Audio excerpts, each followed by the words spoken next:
કે જે સમાજ માટે જીવે એવા લોકોનું સન્માન ના કરે।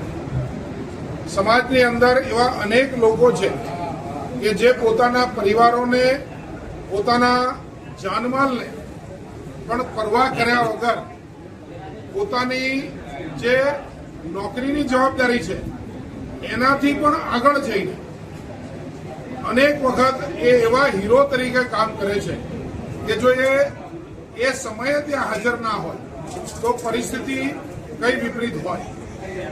સાંગરીલા આર્કેડમાં લાગેલી આગ પછી કે એવી લાગેલી અનેક આગો વખતે ફાયરમેન જે રીતે પહોંચતા હોય છે એ પછી આવા લોકોનું સન્માન કરવાનો અને એ સન્માનની શૃંખલા ચાલુ કરવાનો એક વિચાર આવ્યો।